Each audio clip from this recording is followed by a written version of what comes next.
असं आहे की आता काँग्रेस पक्षाचा उमेदवार अद्याप ठरलेला नाही आणि आज झूम मीटिंग आहे 3 वाजता।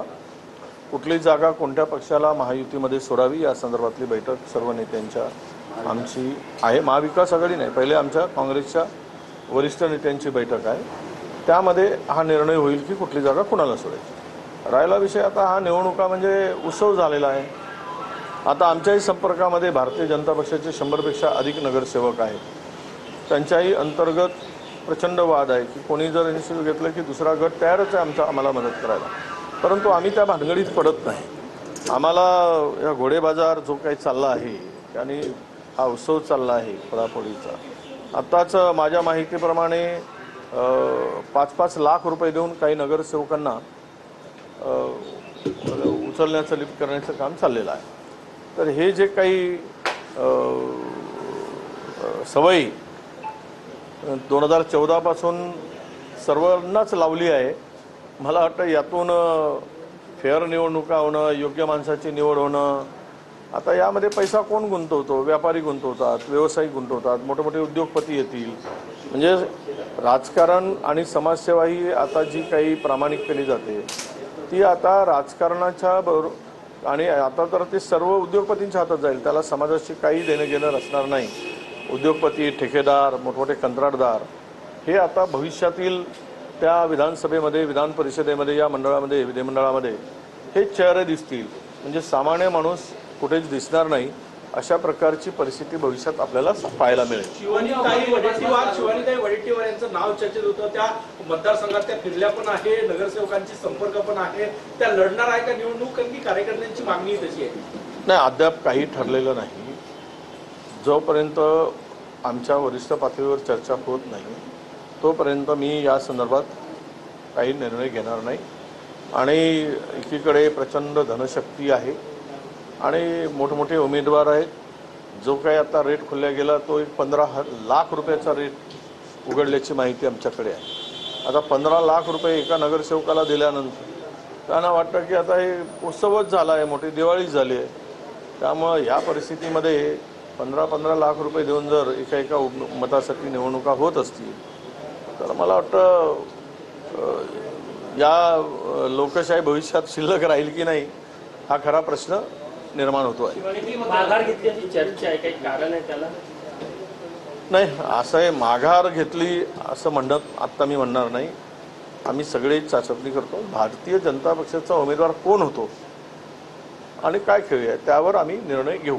अरुण लाखानी यांचं नाव भाजपकडून सगळ्यात आघाडीवर आहे, सुप्रिया सुळेंची ते व्याही आहे। अशा वेळेस महाविकास आघाडीच्या मतदार नगरसेवकांची भूमिका काय असते? नाही, आता अरुण लाखानी जी आहे मला माहीत नाही, पण अरुण लाखानी असू देत किंवा कुठलाही दुसरे उद्योगपती असू देत, शेवट हे उद्योगपतीच आहेत। आणि आता तर त्यांचे संबंध प्रचंड मोठ्या राजकीय परिवाराशी जोडलेले आहेत। तेही राजकीय परिवार तेही प्रचंड मोठा आहे आणि अशा स्थितीमध्ये आता सामान्य माणसाला या निवडणुका आवाक्याबाहेरच्या आहेत आणि किमान आमच्यासारख्या तरी लोकांच्या त्या आम्हाला अशी जर परिस्थिती आली तर आमच्या आवाक्याच्या बाहेर दिसतात। एवढंच मी सांगेल, बनूनच म्हणतो ऑफिशियल हे सगळं डिक्लेअर होऊ द्या, मग आम्ही आमचा निर्णय जाहीर करू। नगरसेवक का गेले, म्हणजे नेमकं त्यावर त्यांच्या सोबत नियंत्रण आणि समन्वय नव्हता की काय कारण घडलं? नाही, असं हे आमचा उमेदवार अद्याप ठरलेला नव्हता। काही लोकांना चला फिरून या आणि म्हणून टोकन 5-5 लाख रुपये दिल्याची माहिती माझ्याकडे आहे। 15 लाख रुपये एका मतासाठी म्हणजे किती रुपयाची निवडणूक आहे? काय ही 100 कोटीची निवडणूक आहे। एकीकडे पंतप्रधान म्हणतात की खर्च कमी करा, बचत करा, आणि दुसरीकडे पंतप्रधानांचा फक्त गरिबांना आणि मध्यमवर्गीयांनाच सांगणं आहे, मोठ्या लोकांना सांगण्याचा त्यांचा उद्देश नव्हता। हे गरीब आणि मध्यमवर्गीयांनी समजून घेतलं पाहिजे। जे तुमचे नगरसेवक गेले, तुमचा एक शिंदेवाडीचा नगराध्यक्ष गेला, त्यांच्याशी काही संपर्क होतो की त्यांना परत बोलवणार आहे का तुम्ही? तो येईल ना परत, तो परत येईल, त्याच्यावर कारवाई होईल। सगळे जे नगरसेवक गेले ते पक्षाचा व्हीप झुंगारून गेले तर त्यांचं सदस्यत्व रद्द होईल ना, ते आम्ही करू ना। आणि 6 वर्षासाठी ते पुन्हा निवडणूक लढण्यासाठी पात्र नसणार, आम्ही व्हीप जारी करू आणि व्हीप जारी केल्यानंतर व्हीप दिल्यानंतर ती योग्य ती कारवाई होईल ना. यवतमाळची जागा युबीटीला देणार की काँग्रेस स्वतः लढणार? नाही, अद्याप ती चर्चा 3 वाजता झूम मिटिंग आहे महाराष्ट्रातील सर्व प्रमुख काँग्रेसच्या नेत्यांची. त्या मिटिंगमध्ये हे ठरेल की कुठली जागा कोणाला सोडायची ते ठरेल. नाशिकमध्ये मध्यवर्ती कारागृहाबाहेर 3 अधिकारी जे आहेत ते एका आरोपी म्हणजे जामिनावर असलेल्या आरोपीसोबत दारू पार्टी करताना समोर आलेले आहे. कसं पाहता? कुठेतरी कायदा व्यवस्था आणि अशी अधिकारी तर दारू पार्ट्या करतील आरोपी सुद्धा नाही, असं आहे आता बिचाऱ्यांना आरोपीला घेऊन जाणाऱ्यांना पगार कमी पडतो आहे आणि शौक वाढले आहेत, त्यामुळे त्या आरोपीकडून शौक पूर्ण करून घेत असतील. महाराष्ट्रामध्ये सध्या आरोपीला पाठीशी घालून आरोपीला प्रोटेक्शन देऊन हा धंदा जोरात चालला आहे. आपले शौक, पाणी, पैसा उकळणं. महाराष्ट्रात आता राहिलं काय? महाराष्ट्रात कायद्याचं राज्य राहिलंच नाही. काय द्यायचं हाच राज्य राहिलेला आहे, हेच राज्य राहिलं आहे. चित्रपट महामंडळाच्या निवडणुकीमध्ये राजकीय दबाव टाकल्याचा आरोप अभिनेता विजय पाटकर यांनी केलेला आहे. उमेदवारी अर्ज भरू दिला नाही असं ते सांगतात. एका मंत्र्याच्या पीएनं फोन केल्याचंही त्यांनी सांगितलं. मी ऐकलं येते, पण त्यात सत्य किती हे मी काही आत्ता माहिती घेतल्याचं सांगेन. पण एका मंत्र्यांची पत्नी उभी राहते, त्यामुळं कदाचित तो प्रेशर टाकला गेला अशी चर्चा आहे. आणि आता त्याबद्दल जर असं होत असेल, कोणी जर मंत्र्यांचा पीए फोन करून उमेदवारी भरू नये किंवा उमेदवार ठरू नये म्हणून दबाव टाकत असेल, तर याची योग्य दखल मुख्यमंत्र्यांनी घेतली पाहिजे, सरकारने घेतली पाहिजे. खरीप हंगाम सुरू होत आहे आणि विशेष करून ग्रामीण भागात डिझेलची टंचाई पाहायला मिळते. शहरामध्ये पेट्रोल पंप सुरळीत सुरू आहे. ही टंचाई कृत्रिम वाटते का? याबद्दल काय मत? नाही, पेट्रोलचे दर वाढले आहेत. कृत्रिम नाही. ही टंचाई आजच आपण ऐकलं, काल अमेरिकेने निर्णय परत लादला. भारताने इराण आणि रशियाकडून तेल खरेदी करू नये. तो तेल कितीही महाग असला तरी कॅलिफोर्नियाकडूनच तेल खरेदी केला पाहिजे असा फतवा अमेरिकेने काढलेला आहे. आणि त्यामुळं ही टंचाई कृत्रिम नाही. ही टंचाई आपला निर्माण घेणारं सरकार जबाबदार आहे. सरकारच्या चुकीच्या धोरणामुळे डिझेल, पेट्रोल मिळत नाहीत आणि होत आहे ती दरवाढ.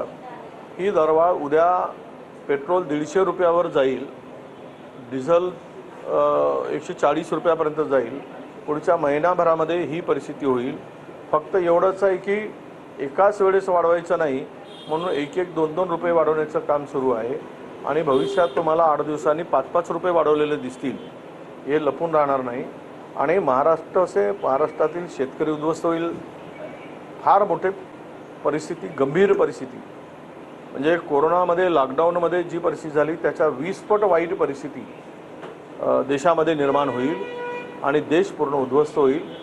हे याचं कारण असं आहे की एपस्टीन फाईल आणि अदानीचं प्रकरण, यामुळे देश हा अमेरिकेच्या दावणीला बांधला गेला आहे आणि बांधून ठेवलेला आहे. त्या पलीकडं कारण ट्रम्प म्हणतात की मोदीजींना फोन कुठे करावं आणि कधी करावं हे ठाऊक आहे आणि ते बरोबर योग्य वेळी फोन मला करतात. याचा अर्थ असा आहे की भारताच्या पंतप्रधानांचा हात अमेरिकेच्या राष्ट्राध्यक्षांनी दगडाखाली ठेवलेला आहे, तो काढता येत नाही. आणि त्यामुळे हे भारतावर संकट ओढवलेलं आहे. ही सर्व परिस्थिती उद्या भयावह असणार आहे.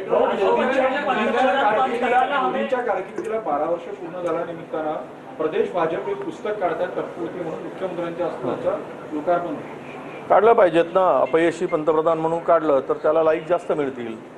यशस्वी पंतप्रधान म्हणून काढतील तर ते पुस्तक कोणी कुत्रेही विचारणार नाही, घेणार नाही, हे लिहून ठेवा. काँग्रेस पार्टी या रस्त्याचं प्रतीक वाटते का? काँग्रेस पार्टीला जितके न्यूज मिळतात किंवा लोक झाले, आता हे आरोप कोणी म्हणतील हे पाकिस्तान लाईक करताय, रशिया लाईक करताय.